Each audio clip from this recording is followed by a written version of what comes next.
नमस्कार, आपका स्वागत है स्वदेश विशेष में। मैं हूं उत्कर्ष चतुर्वेदी। आज क्या है विशेष? विशेष है कि प्लास्टिक जो एक ऐसा जहर है, न जाने कितने को और कब हमारी ज़िंदगी में शामिल हुआ और इतना रच बस गया कि उसके बिना काम करना मुश्किल हो गया। ज़मीन से लेकर आसमान, इंसान से लेकर जानवर, सभी प्लास्टिक के चलते मुश्किल में है। लेकिन ज़रूरी ऐसी है कि प्लास्टिक की चीज़ों के बिना काम भी नहीं चलता। लेकिन अब ऐसा नहीं होगा।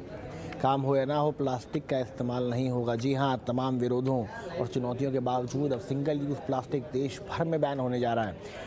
क्या होगी आगे की चुनौतियां और कितना सक्सेस होगा सरकार का प्लास्टिक मुक्त भारत का मिशन, इसी मुद्दे पर करेंगे चर्चा। लेकिन सबसे पहले देखते हैं रिपोर्ट और उसके बाद हमारे जो गेस्ट हैं, किशोर संपत जो कि प्रेसिडेंट है प्लास्टिक मैन्युफैक्चर एसोसिएशन के, और डॉक्टर विजय हब्बू जो कि पॉलीमर साइंटिस्ट है, उन दोनों से बात करेंगे।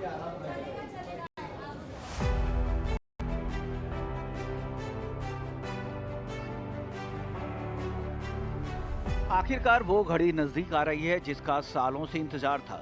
हिंदुस्तान अब सिंगल यूज प्लास्टिक मुक्त होने की दिशा में पहला कदम बढ़ाने जा रहा है, क्योंकि 1 जुलाई से देश में सिंगल यूज प्लास्टिक नहीं बिकेगा।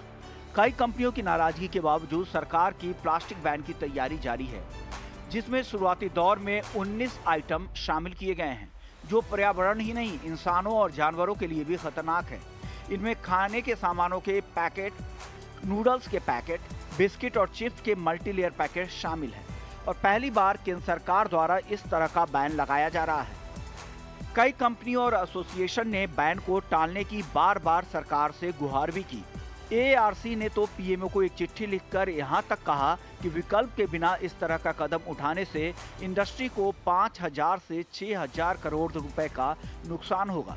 मगर सरकार सारी दलीलें नकारते हुए पैसे की जगह पर्यावरण को तवज्जो दी।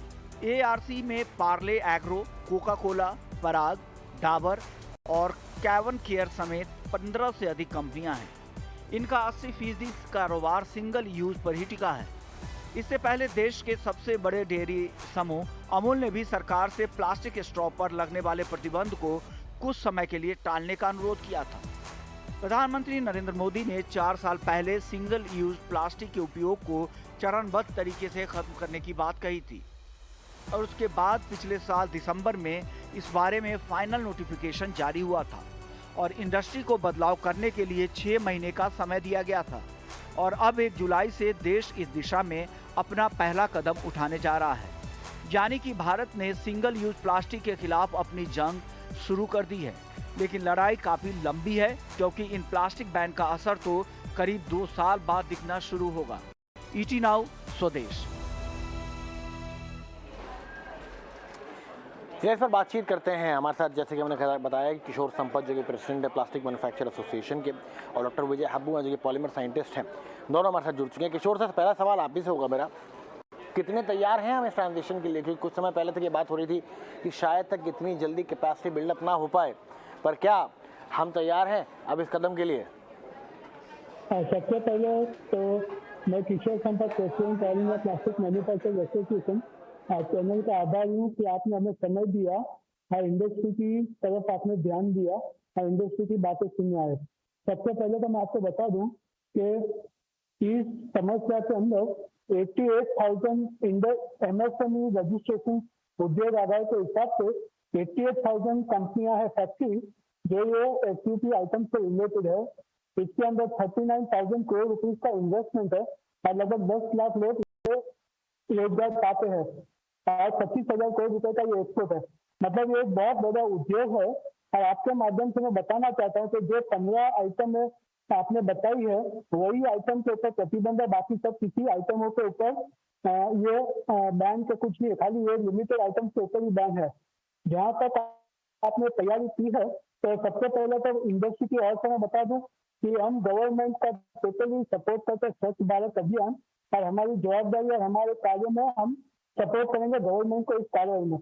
लेकिन हमारी विनती सिर्फ इतनी है कि ये काम बहुत बड़ा है, बहुत सारे उद्योग इससे लगे हुए हैं और 150 करोड़ की हमारी आबादी है, तो काम बहुत बड़ा है। तो अगर जो थोड़ा समय मिल जाता तो इस बदलाव के लिए हमने और अच्छी तरह से स्मूथली हम जा सकते थे, क्योंकि हमारे जो हमने कहा तो 88,000 कंपनियां हैं, उनके लोग लगे हुए हैं, बैंकों की लोन चालू है, कस्टमर जो धंधा है, प्लस ऑल्टरनेटिव के ऊपर हमें तैयारी करने के और वक्त मिल जाता, काफी स्मूथ तरीके से ये हो सकता था। चलिए विजय सर आपके पास आते हैं। सबसे पहली बात तो कि सर इसका सोल्यूशन क्या है, इसका ऑल्टरनेटिव क्या है। प्लास्टिक बैन तो हो गया है, लेकिन अब इसका जो ऑल्टरनेट निकल के आ रहा है वो क्या क्या ऑल्टरनेट हो सकते हैं?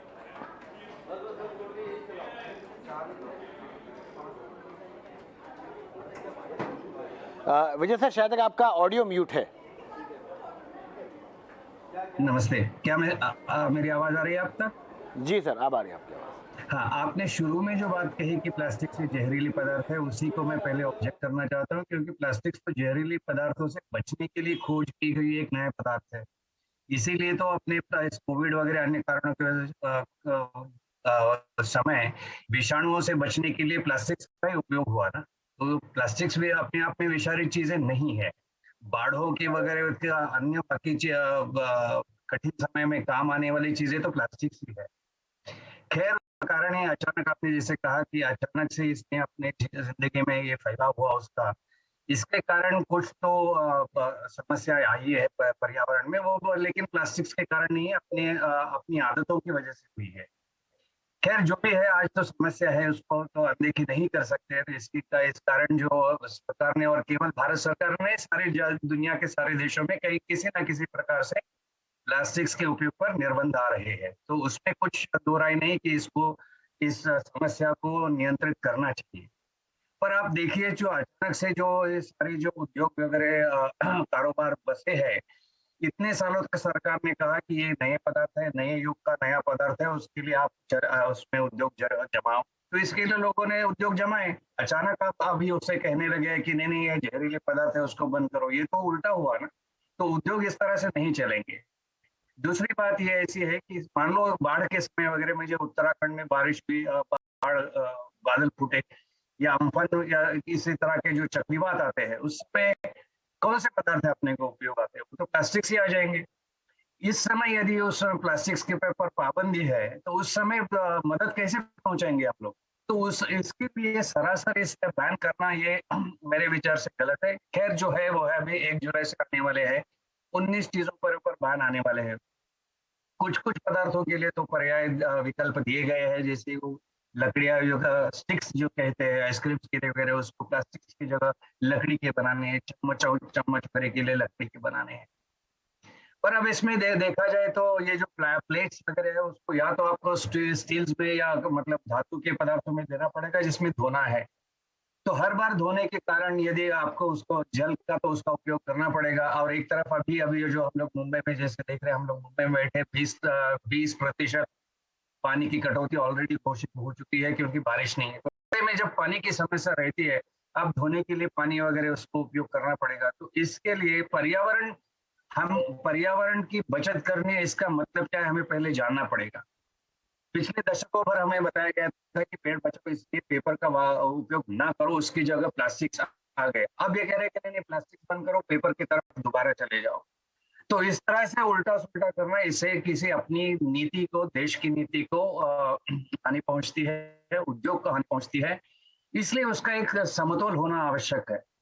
तो अभी उसमें जो 19 चीजें में पाबंदी आ गई, उसमें कुछ तो जैसे प्लेट्स वगैरह है, उसको तो जैसा मैंने कहा कि अभी स्टील की प्लेट्स में, या जो कॉर्नर में कुछ पकौड़ा वगैरह खाना है, तो जो प्लास्टिक प्लेट की वजह से आपको स्टील प्लेट में लेना पड़ेगा, और फिर उस बेचने वाले के भरोसे पे रहना पड़ेगा कि अगली बार जो आने वाला खाने वाला है, वो पहले वाली प्लेट साफ अच्छी तरह से की होगी। तो उसके भरोसे पे अगले वाले ग्राहक को सोचना, उसमें लेना पड़ेगा। तो उसमें ये है कि चलो है, तो इसमें अपने भारतवर्ष में सदियों से हम लोग केले के पत्तों पे वगैरह इस तरह से जो नेचुरल प्रोडक्ट्स कहते हैं, उसका उपयोग तो हो ही रहा है। शायद उसको दोबारा वापस ले आ सकते हैं। हमारे यहाँ उसको पत्रावली कहते हैं, जो पन्नों का जो बिना बुना हुआ एक ऐसा प्लेट जैसा रहता है, पत्रावली जिसको कहते हैं, उसका उपयोग हो सकता है। परंतु या फिर लोग अनेक कुछ खोज कर रहे हैं नई नई चीजों के लिए, कुछ कोई बाम्बू के कप्स वगैरह यूज कर रहे हैं, कोई इस तरह से छोटी मोटी चीजों से उसके प्रयोग हो रहे हैं। पर कोई भी चीज होने के लिए उसको जैसे कहते हैं स्केल में होना जरूरी है, मतलब उसको बड़ी मात्रा में उसको प्रोडक्शन होना चाहिए। क्या इन चीजों से संभव है? मुझे नहीं लगता है इसे संभव है। तो कुछ चीजों में, प्लास्टिक्स में मेरे विचार से दोबारा आप सर मैं आपके पास वापस लौट के आऊँगा। पहले पर्यावरण के लिए प्लास्टिक कितना खतरनाक है ये तो हम जानते हैं, लेकिन प्लास्टिक का इस्तेमाल कम से कम हो, इसी कोशिश में 1 जुलाई से जो सिंगल यूज़ प्लास्टिक आइटम जैसे कि plastic straws, candy sticks, plastic के स्पून, फोक पर बैन लागू हो जाएगा। ऐसे में कंपनियां कितना तैयार हैं, हमारे संवाददाता खुशबू तिवारी ने भी एक रिपोर्ट करी थी, उस पर बात कर लेते हैं, उसको देख लेते हैं एक बार, फिर वापस आएंगे चर्चा पर। ऐसे कई ड्रिंक्स के पीछे आप लोग भी अब नज़र गड़ाए बैठे होंगे, लेकिन इन 2 पैकेट्स में जो बहुत ही एक जैसे लग रहे हैं, इसमें एक बड़ा डिफरेंस है। दोनों टेट्रा पैक ज़रूर हैं, लेकिन एक में जो पेपर स्ट्रॉ है, बल्कि दूसरे में अब भी प्लास्टिक स्ट्रॉ है। लेकिन ये ज़रूरी क्यों है? ये इसलिए ज़रूरी है क्योंकि जुलाई से सरकार ने सिंगल यूज़ जो प्लास्टिक है उस पर बैन लगाने का ऐलान किया हुआ है। जो F&B मेजर्स यानी जो फूड एंड बेवरेज कंपनीज़ हैं, उन पर इसका कितना असर पड़ेगा, चलिए जानते हैं। सरकार ने plastic waste management amendment rule 2021 को नोटिफाई कर दिया है, जिसके तहत ऐसे सिंगल यूज प्लास्टिक की पहचान की गई है जो लो यूटिलिटी वाले हैं और जिनसे कचरा और पर्यावरण को ज्यादा नुकसान होने की आशंका है। इसमें प्लास्टिक स्टिक, आइसक्रीम स्टिक, फोक, स्ट्रॉ, ट्रे, पैकिंग फिल्म्स जैसे आइटम शामिल हैं। इनसे उन कंपनियों पर असर पड़ेगा जो ऐसे पैकेजिंग का इस्तेमाल करते हैं। हालांकि ज्यादातर पैकेजिंग अब EPR के तहत शामिल मटेरियल में ही हो रही है, लेकिन स्ट्रॉ एक ऐसी कड़ी है जहां अमल में लाने में कई कंपनियों को दिक्कत हो रही है। डाबर, जो रियल ब्रांड के तहत टेट्रा पैक्स में जूस बेचते हैं, उनका कहना है कि वे पेपर स्ट्रॉ इंपोर्ट करने पर विचार कर रहे हैं, लेकिन इससे कॉस्ट ज्यादा बढ़ेगा। वहीं अमूल, जिसकी छाछ और लस्सी टेट्रा पैक में आते हैं, उनका भी कहना है कि पेपर स्ट्रॉ पर लागत प्लास्टिक स्ट्रॉस के मुकाबले 4 से 5 गुना ज्यादा है और ये उनके प्रोडक्ट्स के लिए सही विकल्प भी नहीं है, क्योंकि पेपर जल्दी घुल जाता है। कंपनियों की मांग है कि बैन की डेडलाइन को आगे बढ़ाया जाए ताकि भारत में ही इसके विकल्प खोजने और इसकी कैपेसिटी पर काम करने का समय मिल सके। वहीं दूसरी ओर नेस्ले इंडिया ने अपनी कॉफी प्रोडक्ट्स के साथ प्लास्टिक की बजाय पेपर स्ट्रॉज देने की शुरुआत कर दी है। उनका अनुमान है कि इससे सालाना लगभग 3 करोड़ प्लास्टिक स्ट्रॉ हट जाएंगी। दरअसल कंपनी का लक्ष्य है कि साल 2025 तक वे पूरी तरह रिसाइक्लेबल या रीयूज किए जा सकने वाले पैकेजिंग पर शिफ्ट हो सकें।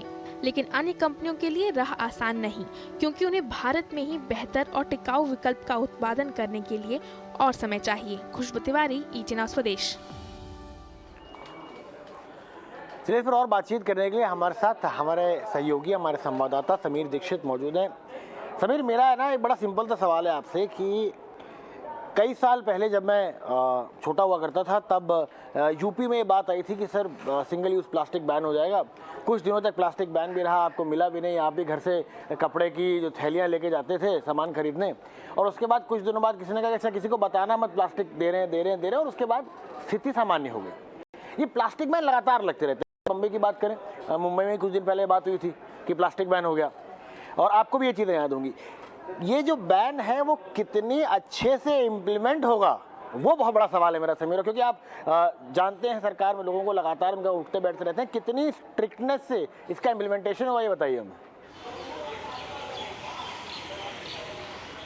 जी बिल्कुल, इस बैन के फैसले को कितने प्रभावी तौर से लागू किया जाएगा, इसका उदाहरण आपने अपनी बात में कह दिया है कि जब प्लास्टिक थैलियों की बैन की बात कही गई थी तो वो कितना प्रभावी तौर पर लागू हो पाया था।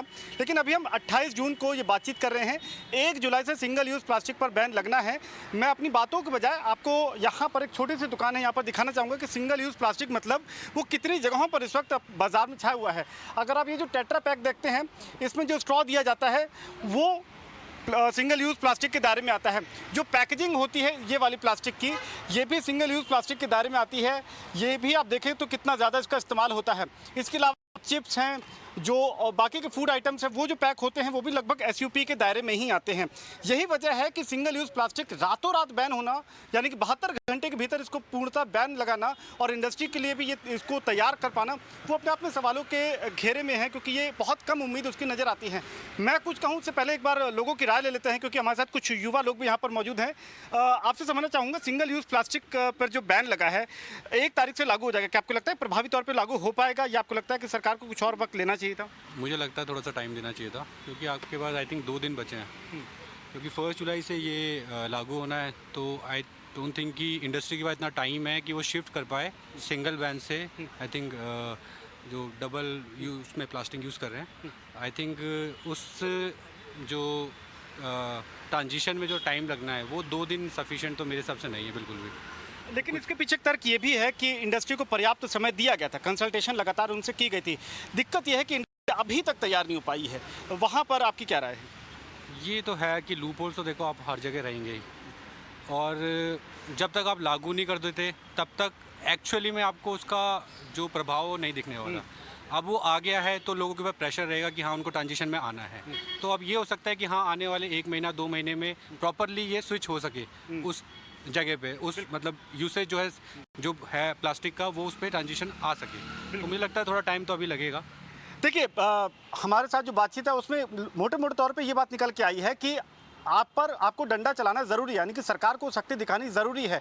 शक्ति दिखाएगी तभी तो आपको 2-3 महीने में उसका असर दिखना शुरू होगा। लिहाजा सरकार का ये फैसला कुछ हद तक जायज़ है कि उन्होंने अपनी जो टारगेटेड टाइमलाइन है उसी पर वो अड़े रहे, और इंडस्ट्री से तमाम कंसल्टेशन के बावजूद भी अगर इंडस्ट्री नहीं तैयार है तो कुछ तो उनकी भी खामियां रही होंगी। लेकिन जो सरकार का एक और तर्क आपको बता दूं कि सरकार ने बायोडिग्रेडेबल प्लास्टिक के क्वालिटी कंट्रोल ऑर्डर पहले ही जारी कर दिए हैं, और सरकार ने स्पष्ट कर फिलहाल ये चरणों में लागू होगा। यानी कि पहले चरण में जो 19 आइटम हैं जिन एसयूपी पर रोक लगाई जा रही है 1 जुलाई से, उसके विकल्प हैं बाजार में। मसलन अगर वो ईयरबड के प्लास्टिक की बात है तो आप वो वहाँ पर डंठल या फिर लकड़ी का इस्तेमाल कर सकते हैं। स्ट्रॉज का या प्लास्टिक कटलरी की जो बात है उसका एक विकल्प बाजार में पहले से मौजूद है। ये ज़रूर है कि इसमें एक कॉस्ट ज़रूर आएगी, लेकिन इंडस्ट्री को साफ तौर पर कहा गया है कि कोई ये रातों रात का फैसला नहीं है, आपको तैयार होने के लिए पर्याप्त समय दिया गया था। अब ये ज़रूर है कि डंडा चला है, सख्ती की गई है। तो चलिए बहुत बहुत शुक्रिया समीर हमारे साथ जुड़ने के लिए, सब बातचीत करने के लिए। किशोर सर, विजय सर, आपको एक एक करके यही सवाल मैं पूछूंगा। जैसे कि समीर ने बोला कि देखिए अभी तो बाज़ार में प्लास्टिक को एकदम से छूमंतर की तरह गायब करना बड़ा मुश्किल होगा, तो कितना बड़ा चैलेंज होगा कि 1 तारीख से ये इम्प्लीमेंट हो जाए? किशोर सर, पहले आपसे इसका जवाब लूँगा और फिर विजय सर आपके पास आऊँगा। किशोर सर। देखिए सर, मैं इंडस्ट्री की तरफ से एक चीज़ बताना चाहता हूँ कि हम सबसे पहले तो गवर्नमेंट के साथ सहयोग करना चाहते हैं और गवर्नमेंट के साथ प्लास्टिक इंडस्ट्री कदम से कदम मिलाना चाहती है। लेकिन आप एक चीज समझिए कि इंडिया का per capita consumption is only 11 kilo. The global average of plastic consumption is 40 kilo and the developed country consumption is around 100 kilo.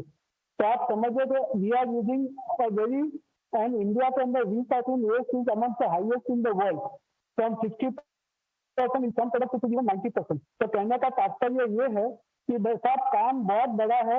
आज हमारी 150 करोड़ की आबादी है, बहुत बड़ा देश है। तो from industry point of view हम लोग प्रोडक्ट डिजाइन कर सकते हैं, टाइमली प्रोडक्ट कर सकते हैं, या जो सिंगल यूज प्रोडक्ट है उसको मल्टी यूज के हिसाब से डिजाइन कर सकते हैं। एंड आज टेक्नोलॉजी अवेलेबल है, साइंस अवेलेबल है, और हमारे इंडियन के साइंटिस्ट और हमारे इंडियन के institute have given the technology that there is a proper end of life which is available to plastic। अपने तो काम सिर्फ इतना करना, इसका सोल्यूशन बैन करना नहीं है, लेकिन जो प्लास्टिक है उसका लिटरिंग बंद करके, सेग्रीगेशन एट सोर्स करके, प्रॉपर प्लास्टिक को आप रिसाइक्लिंग चेन के अंदर आप डालो, सेग्रीगेट करके, तो all the products, all the plastic which are manufactured that can be recycled. आज हमें एक जन आंदोलन करना पड़ेगा, लोगों को अवेयरनेस करना पड़ेगा। तो आज इतना बड़ा काम हम गवर्नमेंट के साथ करना चाहते हैं, लेकिन 150 करोड़ की आबादी के देश को अचानक हम रास्ता चेंज नहीं कर सकते। इंडस्ट्री की ओर से हम करना भी चाहते हैं, हम अवेयरनेस प्रोग्राम्स भी करते हैं, बच्चों को सिखाते हैं, वेस्ट सेग्रीगेशन प्रोजेक्ट वगैरह करते हैं, बीच क्लीनिंग करते हैं। लेकिन इतने बड़े देश को इतना बदलाव करना, जैसे 88,000 यूनिट्स है, तो उनको तैयारी करनी पड़ेगी अल्टरनेट प्रोडक्ट्स के लिए, अल्टरनेट टेक्नोलॉजी के लिए। तो हमें गवर्नमेंट का सपोर्ट से, गवर्नमेंट का सहारा चाहिए, ताकि हम उन जी सर। चलिए विजय सर आपके पास आता हूँ मैं। आखिरी कुछ सेकंड बचे हैं मेरे पास। कितना इम्पॉसिबल है या कितना पॉसिबल है कि सिंगल यूज प्लास्टिक जो है, जो बैन की हम बात कर रहे हो, कुछ समय बाद आपको बाजारों से पूरी तरह से विलुप्त होती हुई मिल जाए?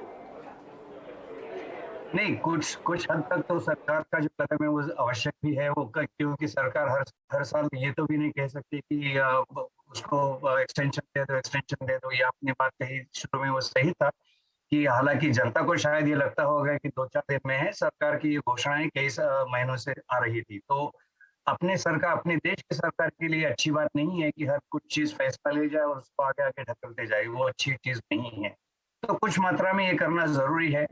ताकि दोनों चीजें जनता को भी ये पता चले कि ये सारी चीजें हमसे यदि नहीं मिलती है तो हमें कितनी दिक्कतें आ सकती है। तो जनता के व्यवहार में भी उससे शायद अच्छा फर्क आ जाएगा, क्योंकि उनका जो निकास करते हैं लोग, जो हम फेंकते हैं, उसकी आदत भी यदि बदलेगी तो भी अच्छा है। प्लास्टिक इंडस्ट्री को भी अच्छा रहेगा, प्लास्टिक इंडस्ट्री को भी अच्छा रहेगा कि वो भी तेजी से कुछ नए उसके जो विकल्प है, जो कुछ प्लास्टिक्स के वेस्टर्न ऐसे रहते हैं, रैपर्स ऐसे रहते हैं जो मल्टी लेयर्स रहते हैं, उसकी जगह सिंगल पॉलीमर से या पॉलीमर्स के ही किसी अन्य प्रजाति में कर सकते हैं, कि ताकि उसकी रिसाइक्लेबिलिटी बढ़ेगी। इसकी और इंडस्ट्री भी ज्यादा ध्यान दे सकती है। 3-4 महीनों में उसका एक असर पता चलेगा।